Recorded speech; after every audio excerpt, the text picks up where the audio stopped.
સુરત લિંબાયત પોલીસે આંતરરાજ્ય મોબાઈલ ચોર ગેંગના 2 સાગરીતોને ઝડપી પાડી મોટા રેકેટનો પર્દાફાશ કર્યો છે। એમાં બન્યું કંઈક એવું હતું કે તારીખ 5 મેના રોજ એક ઘરનું તાળું તૂટ્યાનો પોલીસ કંટ્રોલ રૂમમાં કોલ આવ્યો હતો અને આ કોલના આધારે પોલીસે તપાસ કરતા સમગ્ર મામલો સામે આવ્યો હતો।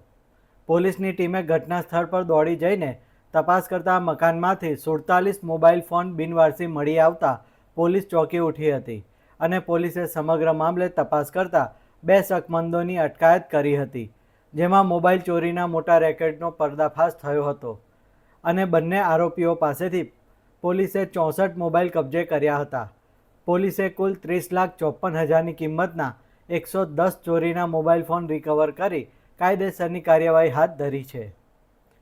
વધુમાં પોલીસ તપાસમાં જાણવા મળ્યું હતું કે આ ગેંગમાં કુલ 9 શખ્સો સામેલ છે, જેમાંથી 2ની ધરપકડ કરાઈ છે, જ્યારે ઝારખંડના 7 શખ્સો હજુ ફરાર છે। મુખ્ય આરોપીઓ ભાડે માણસો રાખી ભીડભાડવાળા વિસ્તારોમાં ચોરી કરાવતા અને પ્રત્યેક મોબાઈલ દીઠ ₹2000 આપતા હતા। પોલીસની પ્રાથમિક તપાસમાં મોબાઈલ ચોરીના 37 જેટલા વણ ઉકેલાયેલા ગુનાઓનો ભેદ ઉકેલાઈ ગયો છે।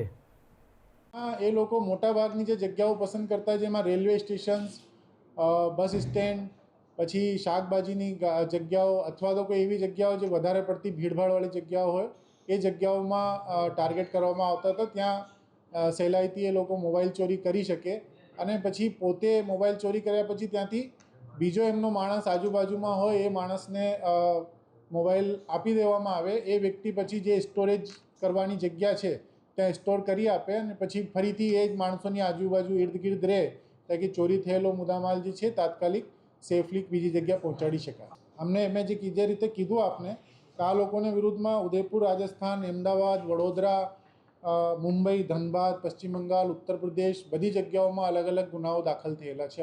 ના, એ મકાનમાં જે વિકતો મકાન માલિકે અમને કીધી કે અમને ખ્યાલ જ નહીં હતું કે એ લોકો એ મકાનની અંદર ઘૂસી ગયા છે।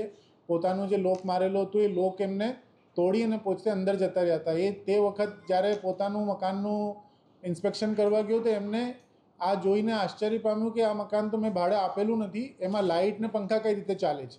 એટલે જ એને 100 નંબર ઉપર કોલ કર્યો હતો ને આ માત્ર 100 નંબરના કોલના ઉપરથી પોલીસે જે રેસ્પોન્સ આપ્યું એ રેસ્પોન્સના આધારે આ મોટી ટોળકી જે છે ડિટેક્ટ થવા પામી છે। ના, ત્યાંથી મોટાભાગની એમના જે પહેચાન પત્રો અને બાકીની વસ્તુઓ છે એ જ જોવામાં આવી છે। મોટાભાગના મોબાઈલ્સ જે છે રિકવર કરવામાં કેટલા સમયથી આ રૂમની અંદર હતા લોકો સર? એ લોકો જે વિગતો સામે આવી છે એ પ્રમાણે લગભગ 1-1.5 મહિનાથી અહીંયા સુરતની અંદર સક્રિય થયા હતા અને એ 1-1.5 મહિનાની અંદર જે 110 મોબાઈલ્સ આ લોકોએ ચોર્યા હતા એ બધા જ અમે રિકવર કરી લીધા છે।